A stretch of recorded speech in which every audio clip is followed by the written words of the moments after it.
Hello, everyone, and thank you for introduction. So I will start with presentation. The content would be, I will start with a brief introduction about the maritime industry, then a few talks about AI in, how AI transformed the maritime industry, and I will show you some examples of smart ships and partially autonomous systems. And then I will present you our project we are working on. It's Ino2Mare project, which is project financed by EU. And within the project, we are working on the one of the pilot projects. And those are related to some technologies that are used in for autonomous shippings. And that are sea state estimation and detection of vehicles. And then I will conclude the talk. So a few words about the maritime, because probably not all of you are aware of such a kind of industry. It is considered as one of the most complex and most complex globally because of the so many actors that are involved in the transport chain, and also very high dependencies of the weather, and about the technology, and about the market fluctuations. Some part of the maritime industry are shippings, ports, management, and so many related activities. So there are also many stakeholders. Some of them are, ship owners, but also there are different port authorities, regulators, insurance companies, so many different people and stakeholders involved in this industry. And also the activities, they are very, very different from, shipping, then cruising, from fishing and some offshore energies, but also many different activities in ports and in, related management. So it is always thought as a very traditional industry in which the main role is of people and the experience. But things change, and the changing is, related to many sensor data that is incorporating in today's ships, and also, related to AI. So today, ships are pretty much similar like this one, with so many sensors, like ASGs, many cameras, LIDAR, radars, and similar. And the idea is that, the ship collects all the data is gathered, somehow the data is processed, and then used to make some decisions. What was the motivation for all those changes? Well, most of the motivations are related to just regulations of the energy efficiency and carbon copies. But also because it's industry and had to earn some money, it's related to, idea of increasing efficiency and operation, and also to reduce the fuel consumption. But also, which is very important, is the increase of safety. So some estimations are that, you can see there below in this image, that the carbon copy to 2030 will be decreased for 40%, and at the same time, the bunch of data that will be gathered from the ship will increase pretty much at the same percent. And also, some, the trends or the main impact that is seen in the next year are related to, to AI, then, yes, clear energy, and there's then some thoughts that are related to, IoT, some energy efficiency, autonomous shipping, and similar. So now, the talk is what kind of methods or what AI felt is incorporating in maritime industry. Mostly, there are some predictive analytics, which is many times related to, well, to maintenance and to prediction of some failure or some incidents on the equipment. But it's also forecasting, not only weather forecasting, but also defining the optimal route or planning of optimal route. Also, some different parts of AI, which is some like signal processing, again for predicting or some faults in the future, as well as NLP for speech recognition and translation, computer vision, which will later on I will explain you some algorithms and their implementation.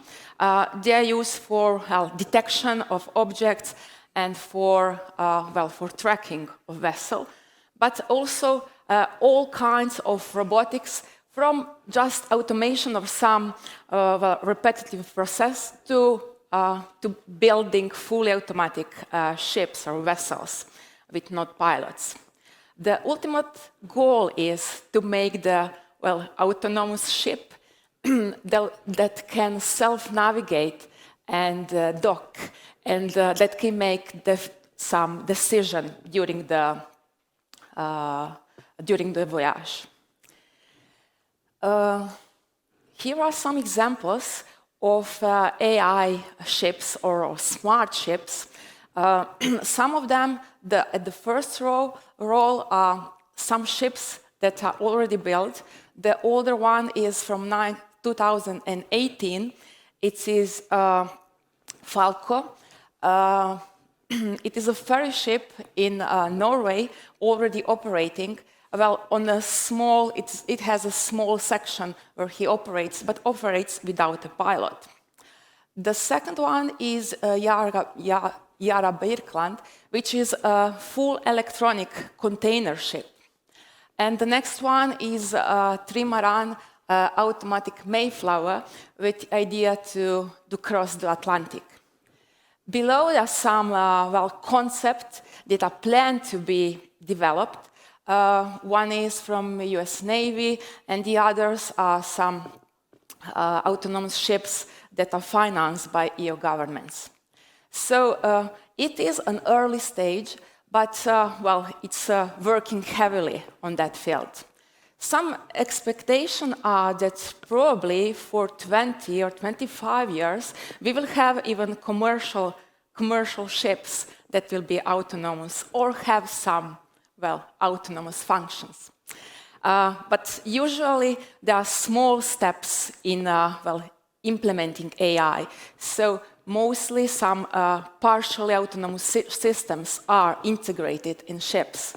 And those are related in, optimization of navigation, and now mostly cybersecurity, because a lot of data is involved now related to ships and should be protected. In the field of optimization, usually the main goals are some optimization of port activities, then optimization of route planning, of course, a reduction of fuel, and also some automation of collision preventing systems.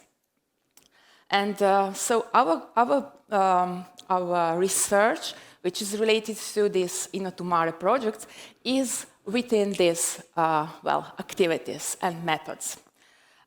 It is the joint project of 3 universities and with industrial partners. It is university from Ljubljana, Antwerp, and Rijeka, mine university, and related ports. And we all work on, many working packages, but one of them is related to contributing to knowledge or knowledge gaps in maritime. And so we are working on 3 pilot projects. One of them is improving the fire protection or execution, and it's based on VR scenarios of the ship engine room. and the students are, using VR to study what should be done in that circumstances. The next one is related to digital twin. And the idea is to collect so much data and make some decisions about the hydrogen systems and energy on the ship. And the third one is one related to, autonomous shipping techniques. And now I will explain you what we have done related to sea state estimation and object detection. First, for the first task, of course, the idea was to somehow automate this process, because usually is made by crew assessing the sea state, just staying on the bridge of the ship, looking at the sea, probably at the weather, and decided about the waves, how long and how high are those. Usually it's related with the wind, how wind is strong, and is estimated according to the Beaufort scale. The Beaufort scale has relates from 0 to 12, but usually ships not operating on the heavy wave and on the gale. So we have collected the images at the range in which ships are operating. Those red spots are the locations from which we collected the data. The camera was mounted of the LNG tanker, and the idea is to mount the camera on the long and big ship that can operate on the oceans and on the heavy sea. So we have collected or used about 14,000 annotated images. Those are some snapshots of the images that were collected related from different sea states. And there are from 1 to, in the scale of Beaufort, there are from 1 to 8. Also, because when you want to do or build some AI model, the idea is to have as much data as possible. So because of that, we also defined the synthetic set. And we had to build the set. And the idea is to build the set with images we don't have in the data set. For example, those are some parameters that we have used to build the syn set, but and those are the examples. The idea is to show some scenarios with sun, without sun, with different snapshots of the sea that we didn't have in the data set. So the sea is generated taking the distance, pretending that it's taking the distance from 30 to 400 kilometers. And so in this manner, we annotated more images per class. Next is selection of the model, and now the models are so developed. Usually the convolutional neural network or deep convolutional neural network are used for this kind of task, but also now visual transformer. So here is some snapshot of the architecture of the models that we have used. The first is convolutional ResNet, and the others are different transformer models. So I will show you the results. The models are tested on two kinds of data set.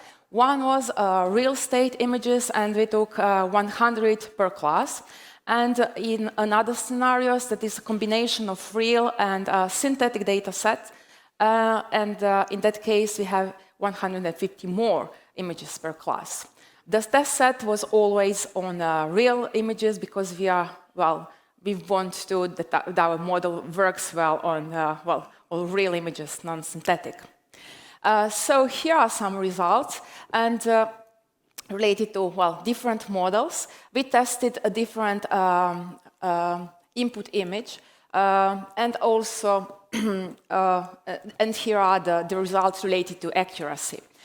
So the best model with the best performance is the performance of that last model, which is the 3 bus, which is transformer, and the accuracy of 64% is obtained using synthetic and real images. And also, because on the sea, usually people said that, well, the sea state is between, for example, 2 and a 3, or 3 and a 4. So it's not just the idea that you should classify them as one class, but it's more the regression.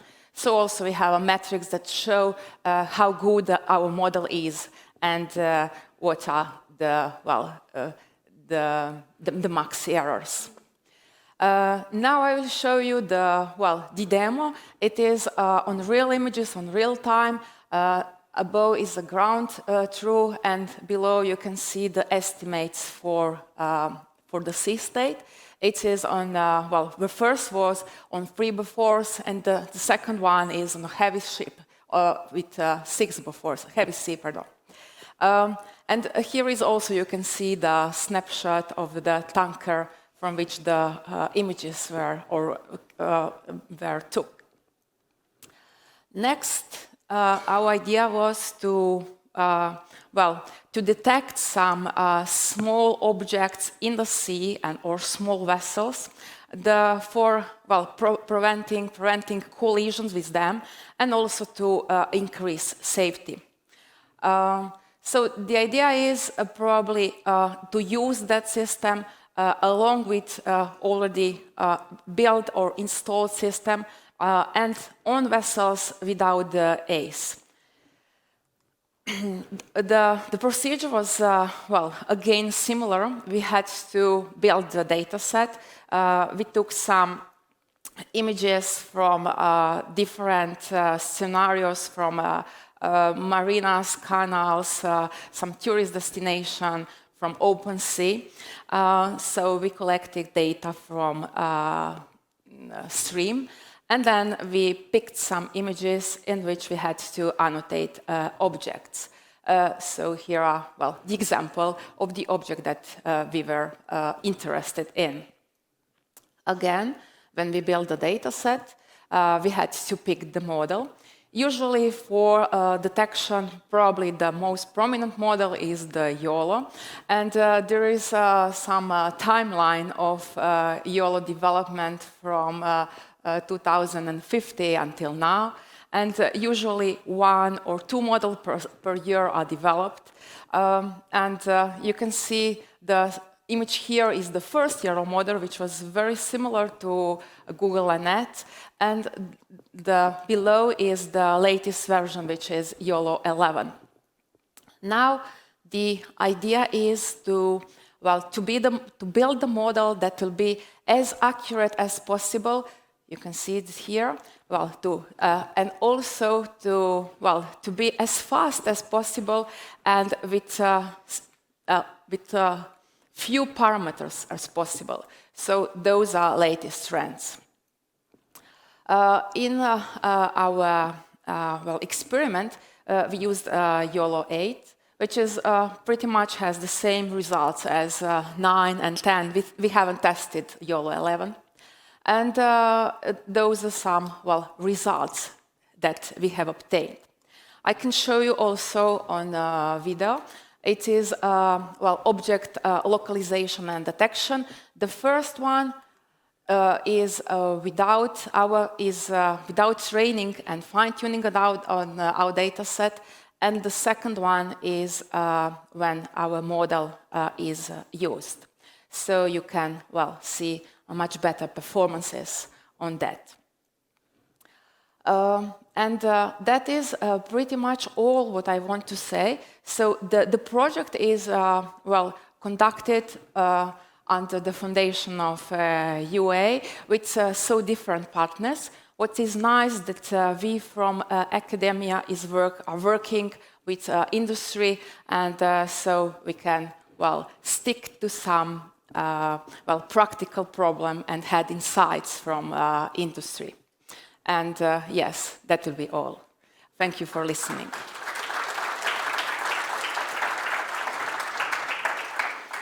Yes, there are questions. That's great. Good morning. And to you too. Now, just wait for our colleagues to bring you the microphone. Thank you for your presentation. Very interesting. I just wanted to ask about the effort to fine-tune the YOLO model. I mean, how many, more or less, you have this manually made pictures to fine-tune this, and like the rough cost. I mean, it was like if you were using like some high computing data center, or it was like small machines, or how it was done. Yes, thank you for that. We have fine-tuned it on the 1,000 of the well, annotated data, and yes, we use the GPU's machine. So yes, I'm not sure now how long was the fine-tuning. Welcome. Thank you. Any other question? Yes. For Marina? Yeah. Sorry. Hello. Hello. Thank you for the presentation. It was very interesting. I'm mostly interested in the sensorics that you mentioned. So you mentioned in the beginning that you mostly use cameras, but that you also use the radars, leaders, and so on.